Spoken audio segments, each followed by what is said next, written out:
We turn to our top story this evening. This year's NATO summit in Turkey's capital, Ankara, overshadowed by concerns across 31 members that the 32nd and the most powerful, that's the United States, could do as threatened and pull out from the alliance. For more, we're joined by Olga Oliker, Director, European Security at the International Crisis Group. Thanks for joining us, Dr. Oliker. All these deals that we just heard in the last few hours, they would be NATO's European members' attempt to show Donald Trump that they can deliver on their own defense. Would they at least postpone any potential American divorce? Look, I don't think anyone actually expects Donald Trump to announce the United States is withdrawing from the NATO alliance, though with Donald Trump, anything is possible.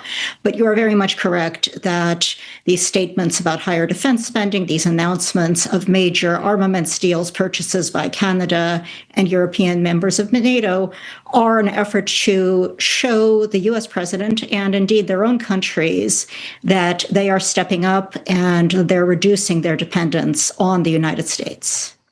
But these deals are just a very surface read of them. They've got buying of drones, planes, ships, air defense, buying from American sources, European sources, co-development, manufacture on European soil.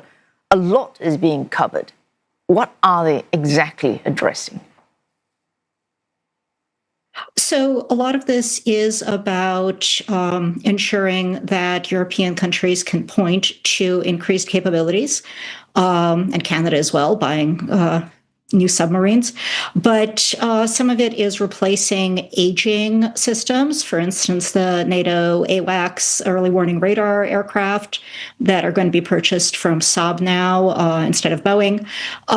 So it's a combination of things. And I think U.S. defense manufacturers are very eager to stay in this game. They're very nervous about Europeans wanting to only buy European. We are also seeing Asian manufacturers interested in selling weapons, components, and so forth. I know South Korean firms have gotten very involved as well. So, a lot of it is about buying capabilities, and, it's a bit of a boom for this industry right now because of these commitments that NATO member states are making. Given we've seen for many years now from Washington the injunction, no duplication, no discrimination, no decoupling, which can be read as a discouraging European development of its own industrial defense base. Where does the US stand actually right now on where Europe goes on its defense industry? I mean, that's a great question, frankly. I think the United States has sent mixed signals. There's certainly a preference from the U.S. that its allies buy American. But you see something like the war in Iran, which has led to a tremendous depletion of stocks of U.S.-made missiles, for example. And we know that when the United States buys from U.S. manufacturers, when anybody buys from U.S. manufacturers, they're going to fill the U.S. stockpiles first. So if you're European and you're seeing this happen and you know that you're now number 8 or 10 or 20 on the list, well, you maybe aren't that enthusiastic about only buying American. And I think it's that reality that is going to keep countries from putting all their eggs in the U.S. basket. But I'll also say defense industry in Europe and the U.S. is very interdependent and intertwined.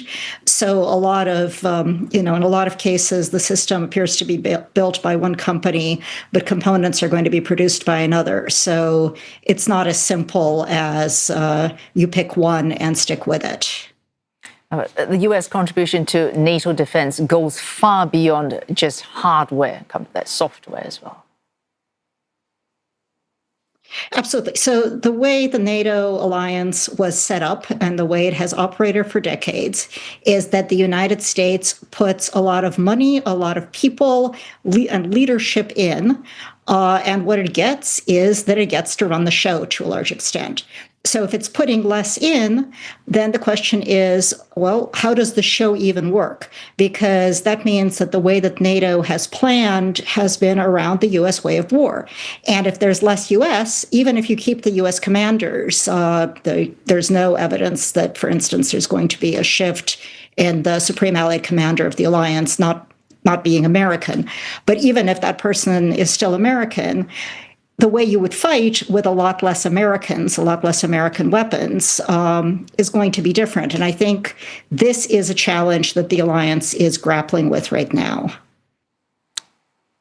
NATO European members finding ways to please Donald Trump. But what does the US want out of NATO? Well, look, I think the United States historically has gotten what it wanted out of NATO, which is that it helps assure the security of the European allies, which the United States has historically viewed as crucial to its own security. Donald Trump doesn't seem to really believe that's true, so he wants the allies to stand up for themselves. But I think that's still very much a debate in the United States. Lots of people don't agree with Mr. Trump. Mr. Trump has said recently that what he wants from the allies is what he calls loyalty, but what he seems to define as going along with him, for instance, providing support to the war that the U.S. and Israel waged against Iran, which many allies were very critical of. And I think, that tends to, it's not clear, right, what the United States thinks it's meant to get out of NATO. In fact, it gets quite a lot out of NATO. The allies have provided bases. They have supported U.S. repair, even in this war. It's hard to imagine how the United States would go to war in the Middle East or anywhere else without its allies. But it's not clear that this is how Donald Trump understands things. A final question. Given that there are probably different vested interests going into this summit, what will count as a good summit for NATO's European members and Canada, or what will count as a good summit for Washington? Two separate questions. Thank you. So I think a good summit for host Türkiye, other European states, and Canada is one where they walk away having demonstrated that they're spending more on defense, demonstrating that they're spending on real capabilities, and that they are united.